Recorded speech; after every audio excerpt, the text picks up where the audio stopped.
사실은 뭐 오늘 6시까지로 돼 있었는데 아마 저희가 열의 있게 우리 셀비지 문제를 다루고 있기 때문에 20분 정도를 더 할애를 받았습니다.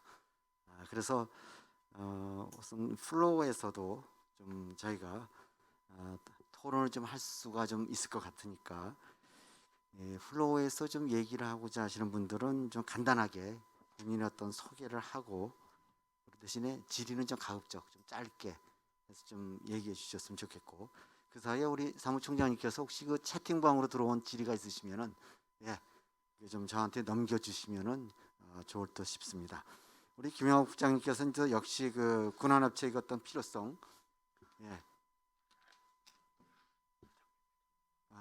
잠깐 제가 말씀드리고 하겠습니다. 이 필요성에 대해서는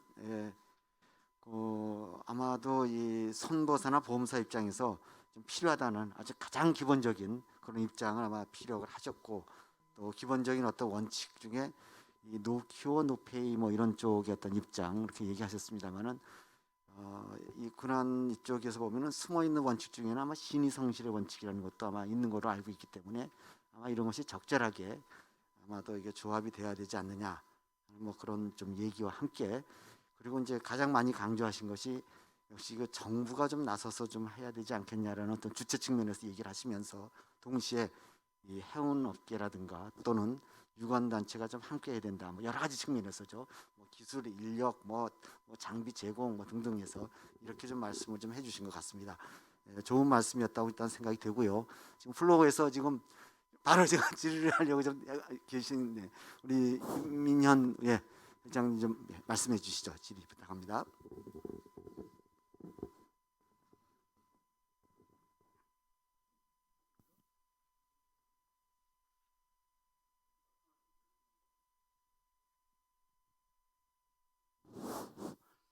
제가 정 변호사님한테 좀 질문을 하나 드리겠습니다. 순환구호법이 2012년에 제정됐다고 말씀하셨죠, 아까? 그때 전면 개정이 된 것 같습니다. 네, 그러면 어찌됐든 세월호 사고 전이네요. 근데 여기는 지금 주무관청이 해양경찰청이다.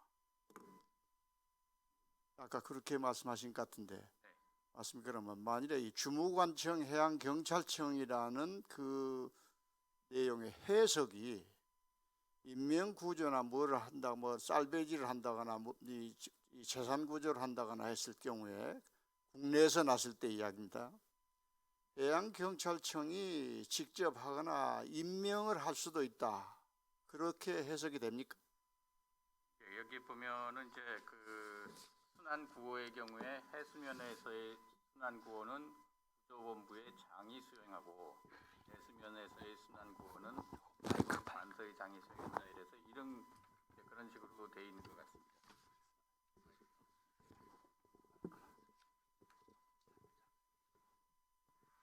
그러면은 지금 예를 들어서 세월호 같은 사고 경우에 우리 해양경찰청이 살베지 업체를 지명하거나 수배를 한다 할 때 이 법이 근거가 될 수 있는가요? 여기 이제 조항들이 이제 꽤 여러 가지 조항이 있는데요. 여기에 보면은 이제 그 조금 전에 제가 말씀드린 조항이 있고요. 그 이제 순환구호의 관할 이렇게 돼 있고, 그다음에 이제 순환구호 협력기관과의 협조 이렇게 있고, 또 현장 지휘에 관한 규정이 있습니다. 그러면 거기에 보면은 조난 현장에서의 순환구호 활동의 지휘는 지역본부의 장 또는 소방서장이 행한다 이렇게 돼 있습니다. 그래서 그러니까 해수면에서 났을 경우에는 그 지역본부장, 그러니까 지방 해양경찰청장이라든가 이쪽이 이제 그 현장 지휘를 할 수 있는 것으로 이렇게 돼 있는 것 같습니다.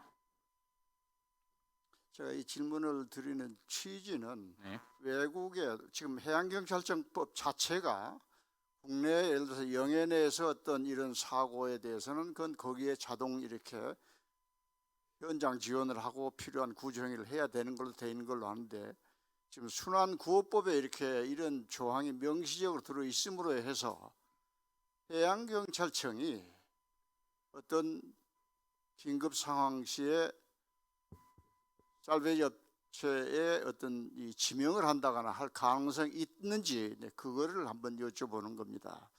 근데 어찌됐든 만일에 그런 취지라 그러면 이건 상당히 문제를 일으킬 수도 있다. 우리가 세월호 사고에 여러분들이 잘 기억하시겠지만 언딘이라는 수준 작업업체가 상당히 개입을 많이 했습니다. 물론 그 뭐 구체적인 내용까지는 다 말씀드릴 수 없겠지만은 현실적으로 해양경찰청이 전문 영역이 전문 그런 능력이 갖춰지지 않는 상태에서 이런 법적 근거를 해양경찰청에다가 부여한다는 것은 조금 재고해야 되는 거 아닌가 하는 생각에서 말씀드린 겁니다. 네. 그다음에 지금 삼성에 제가 김양욱 이 부장님한테 한번 여쭤보겠습니다. 현재 우리나라의 선박보험 체제가 해외에 직접 보험 계약을 할 수 있게 돼 있습니까? 예, 아, 그렇게 돼 있습니까? 예, 아, 그러면 선사들이 선택에 의해서 외국 보험회사하고 직접 할 수도 있네요. 예. 아, 예. 좀 더 구체적으로 말씀을 드리면요. 저희 나라가 1996년 WTO 가입을 하면서 선박하고 항공기 이런 경우에는 해외에 직접 부부가 가능하게 되어 있습니다. 그렇지만 그 부부할 때 해외에 있는 보험사한테 직접 국내에 와서 영업 활동을 하거나 그런 것들은 제한이 되어 있고요. 국내 브로커를 통해서 한다거나 그런 것이 아니고 선사가 직접 해외로 보험 부부하는 것만 허용을 하고 있습니다. 그러면 실제 현재 한국 선단들이 예. 직접 해외로 나가는 선박들이 많이 있습니까? 예전에는 좀 많이 종종 있었습니다. 1990년, 2000년 뭐 삼선이라든가 몇 개 회사들이 뭐 실제로 직접 해외 부보를 한 사례들도 있었고요. 그런데 요새 같은 경우는 거의 찾아보기 없는 것 같습니다. 아까 동아탱커에 유지철 팀장이 있었는데 거기도 해외 한번 갔다 왔죠. 갔다 오는 경우는 있는데 가서 실제로 크레임 케이스를 사례가 문제가 발생한 케이스들이 있었고 다시 국내로 들어온 경우가 있고요. 지금 일부 국내는 이제 재보험적으로 해외에 많이 참여를 하고 있는 걸로 알고 있고요. 하드마켓 상황이 작년부터 심각하게 진행이 되면서 해외 쪽에서 보험료가 지금 20에서 한 30% 정도 인상이 되고 있습니다. 그러다 보니까 재보험 포트폴리오도 국내 쪽으로 오히려 더 많이 주려고 하는 그런 부분도 좀 경향이 나타나고 있는 상황입니다. 예, 제가 이제 그 말씀을 드리는 건 아까 지금 우리 김진철 사장님이나 유찬열 사장님이 소개한 내용 중에 니폰 살베지 경우에는 압도적으로 손보사가 대주주다. 제가 알기로는 NYK나 ECOSK는 손보사들이 원하면 우리가 참여를 하겠다.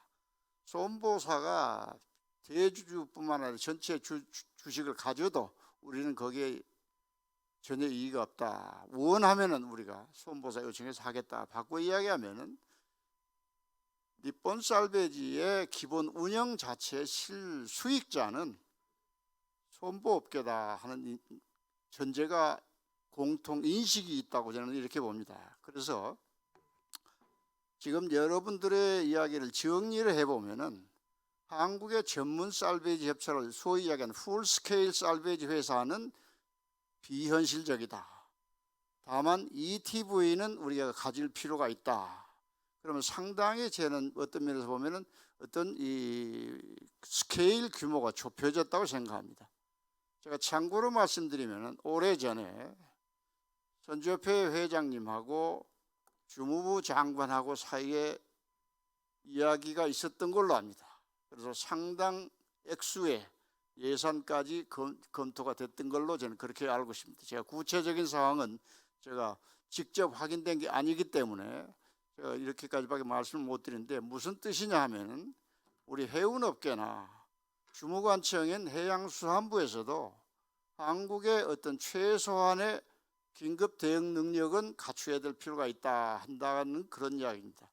그래서 저는 이 자리에서 제가 제안을 하는 게 우리 해운협회가 주도를 해가지고 소음보협회, KPNI, 해운조합 필요시에는 이렇게 합동 회의를 해서 ETV를 일단 1차적 목표로 하더라도 한번 논의를 해서 지금은 좀 행동으로 옮길 시기가 아닌가.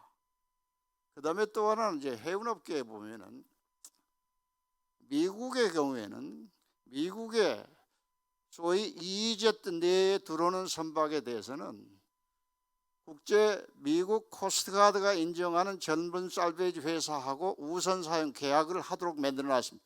유사시에. 그리고 그 리스트를 제출하도록 되어 있습니다. 바꾸기 이야기하면 우리 경우에 저는 지금 현재 예를 들어서 우리 남해안에서 어떤 사고 뭐 예를 들어서 남해안 청정해에 사고가 났다. 금방 예를 들어서 뭐 CRS나 니폰 살베이지가 올 수 없다고 생각합니다.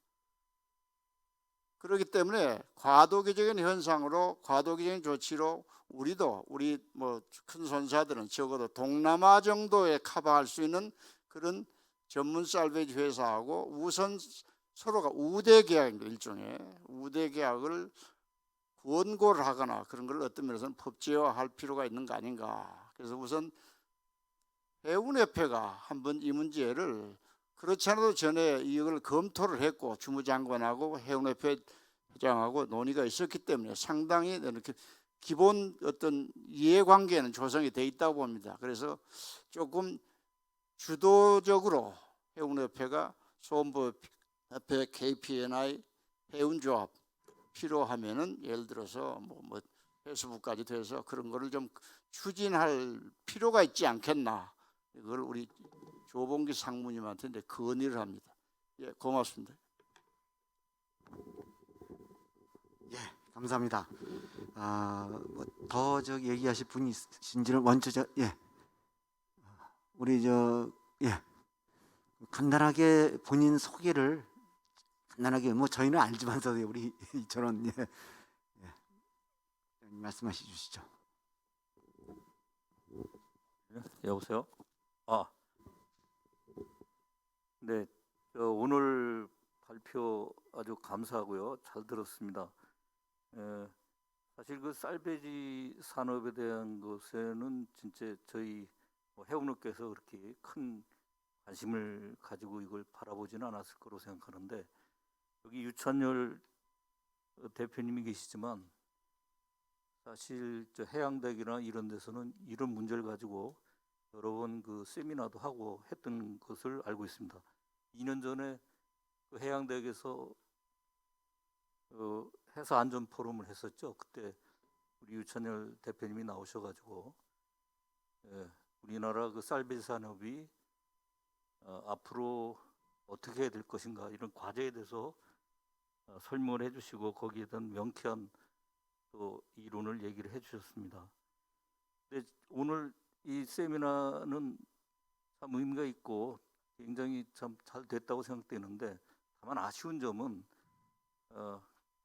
정부 기관이나 또는 해양경찰청 또는 해양환경공단 관계되신 분들이 한 분도 안 보이셔서 이런가 좀 그 점이 좀 미흡하지 않나 이런 생각이 들고요. 앞으로 이분들이 어떤 생각을 가지고 있는지 또 국가 차원에서는 여기에 대해서 어떤 대비를 하고 있는지 이런 것을 좀 자세히 설명을 들었으면 좋겠다 하는 생각이 듭니다. 아마 이거 유찬열 대표님께서는 이 부분을 상당히 좀 알고 계실 텐데요. 거기에 대해서 좀 지금 정부의 대응이 어떤지 또 해양경찰청은 지난번에 ETV를 뭐 한척 확보하도록 예산을 편성한다 이런 얘기도 하셨었는데 그때 세미나에서 그게 어떻게 되고 있는지 그걸 좀 설명을 좀 해주셨으면 감사하겠습니다. 네. 간단하게 한 1, 2분 정도로만 좀 답변 부탁합니다. 네. 유찬열 대표님. 그 ETV를 얘기는 많이 하지만 실질적으로 관에 맡겨 갖고 진행된 것이 별로 없습니다. 관에서도 좀 뭐 의지를 가지고 어떤 높은 분이 드라이브를 걸지 않고 과장한테 맡겨서 저쪽에 뭐 거기서 얘기가 나왔으니 해라 이런 식이 되다 보니까 제대로 결실이 없습니다. 근데 이게 뭐 119 소방대가 불날 걸 대비해서 ETV를 갖추고 있는 거고 병원에 앰뷸런스거든요. 근데 단계별로 제 생각에는 1단계는 좀 한 6,000마력짜리 정도로 가져도 되고 아까 뭐 150톤 볼라드풀 얘기를 했지만 한 뭐 6, 70톤 정도짜리라도 그 좀 한 3,000톤 정도 되는 작은 단계 그건 그렇게 큰 돈이 들어가지도 않고 또 유지비도 그렇게 큰 비용은 안 들어갈 거예요. 근데 일단 배를 신조를 할 거냐 중고를 살 거냐 뭐 이런 거는 구체적인 거는 따져야 되겠지만 그 뒤에 몇 척을 할 거냐. 제 생각에는 부산하고 목포 정도 두 개가 있어야 우리나라 동해안, 남해안, 서해안이 커버되지 않겠나 생각을 하는데 그것도 1단계로 하나만 했다가 그 다음에 가는 게 좋지 않겠나. 또 하나 이 ETV를 누가 주도로 할 거냐. 그리고 배를 만들었는데 누가 운영을 할 거냐. 민간의 아까 말씀하신 그런 뭐 우리 협회 주도로다가 좀 어느 정도 제대로 된 군안회사를 만든다고 하면 민간이 좋을 것 같고요. 이게 관공서가 되면 말하자면 해경이나 호엠이 한다는 얘기도 여러 번 과정 중에 이렇게 나왔었어요. 근데 이게 노큐어 노페이거든요.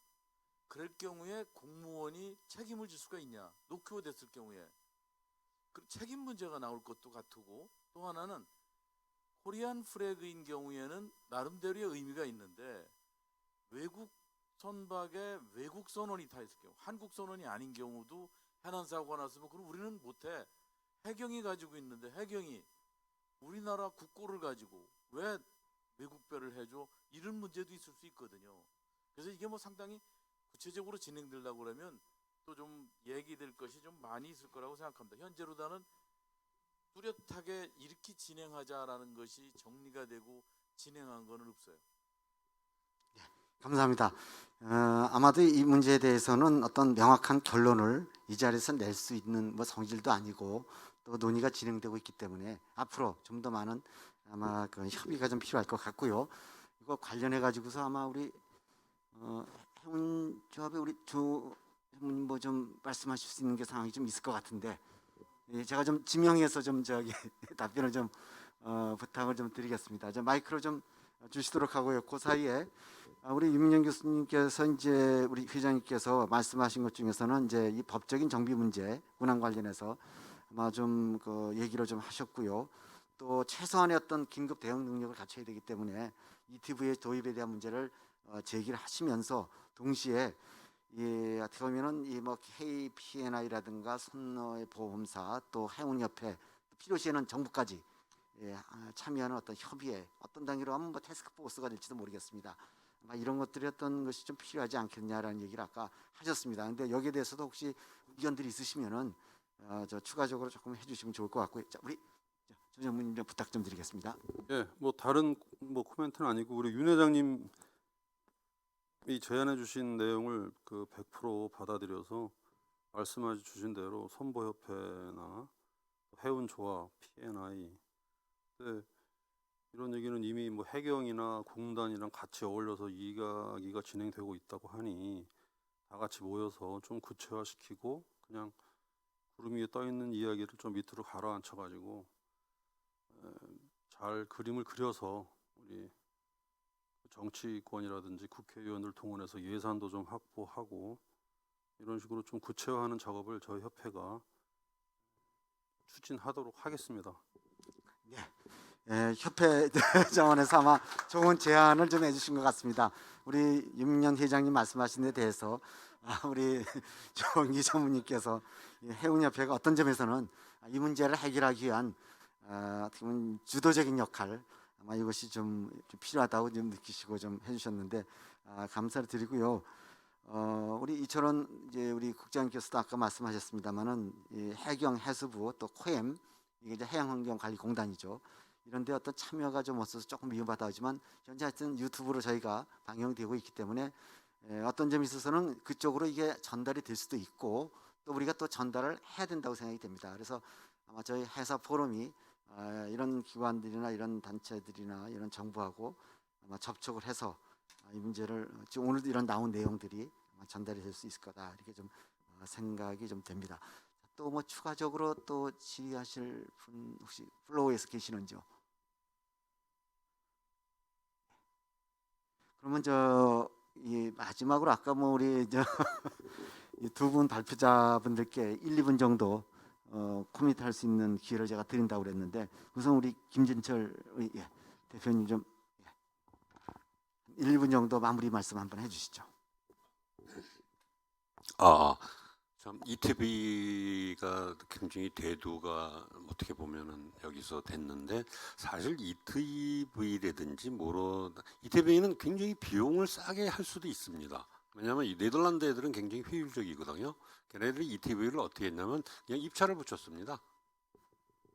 여기 그 일반 그 선박 그 터보트 회사에다가. 그때 이제 입찰 조건이 그렇습니다. 1년간 차탈을 하는데 얘네가 벌어둔 ETV가 동원된 다음에 ETV 하다 보면 돈을 벌 거 아닙니까, 걔네들이? 그 니네가 벌어둔 돈의 일부분은 공제하고, 니네가 만약에 예를 들어서 돈을 100원을 벌었다. 그럼 100원은 이제 1년 임차료에서 1년분을 까는 게 아닙니다. 그 중에서 50%는 까줄게. 50%는 너희들 먹어라. 이런 시스템을 그 발더라는 시스템으로 적용을 했어요. 근데 이제 과연 제가 2000년도 초반에 ETV를 가지고 해경으로 하고 얘기한 적이 있습니다. 해경 관련자들하고. 그러면 예산이 많이 안 들어가기 때문에 관심이 없습니다. 그거 뭐 얼마 1년에 해가지고 걔 돈 많이 벌면 자기네들은 뭐냐면 이게 이런 얘기를 해서 될지 안 될지 모르겠지만 왜냐면 예산은 건수로 받는데 그 예산 받으면 다른 예산 못 받는다 이거죠. 그런 식 운용의 묘를 사용할 수 있는 게 굉장히 많은데 시스템적으로 그게 참 우리나라 시스템에 맞느냐 안 맞느냐는 상당히 좀 심사숙고해야 될 부분인 것 같습니다. 예, 이상입니다. 우리 저 1분 발언 유찬열 대표님 드리겠습니다.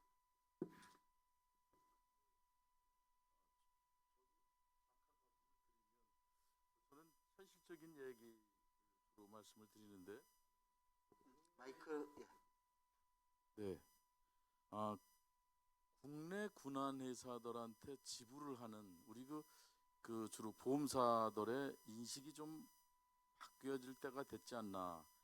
외국 살버들한테는 좀 프렌들리하고 넉넉하고, 근데 국내 특히 이게 서베이어 비용도 어제 제가 우리 KPNI 쪽으로부터 들은 얘기로다는 서베이어 비용도 굉장히 저렴한 걸로 듣고 있어요. 국내 서베이어 비용이 국제적으로 비교할 적에.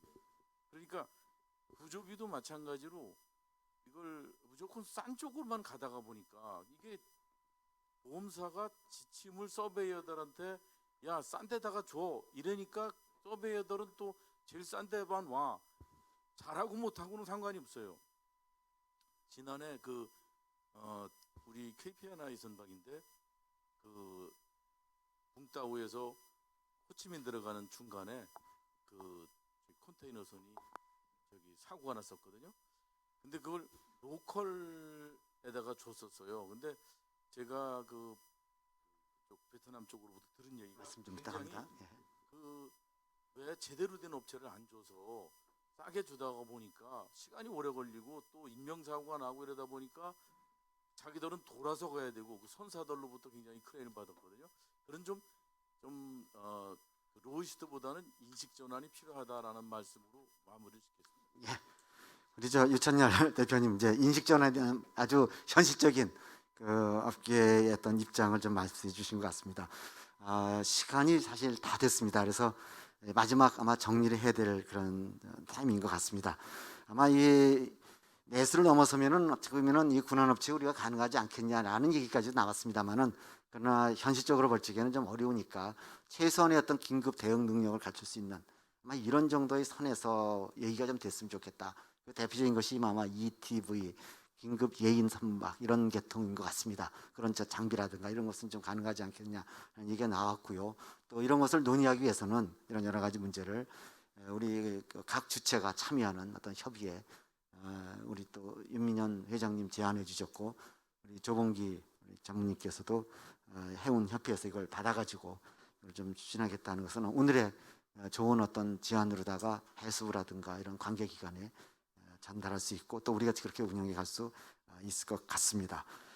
그리고 이제 또 여러 가지 각 기관들이 이제 같이 참여해야 된다고 하는 문제가 역시 이거는 혼자 풀 수 있는 문제는 아니지 않느냐. 물론 가장 큰 수혜자가 아마 해운협회라든가 선사가 될 수 있겠습니다만은 그러나 각 주체들이 다 같이 공이 풀어야 될 그 문제이기 때문에 서로 협력해서 가야 되겠다 하는 얘기가 많이 좀 나왔던 것 같고요. 또 그렇게 제가 좀 결론을 사실 좀 내고 싶습니다. 이 법적인 어떤 문제도 아직까지 정비가 좀 안 돼 있고 또 해경에만 너무 좀 치우쳐서 문제가 있지 않느냐라는 이런 문제도 또 부수적으로 지적이 좀 되었습니다만은 앞으로 좀 이런 여러 가지 제반의 문제가 잘 풀어져서 우리 쌀배지 업계의 어떤 미래 이것이 좀 제대로 정립이 좀 됐으면 하는 바람을 가지고 오늘 요 내용은 제가 좀 하는 것은 마무리 짓고 마지막 말씀을 우리 그래도 윤민 회장님 괜찮습니까?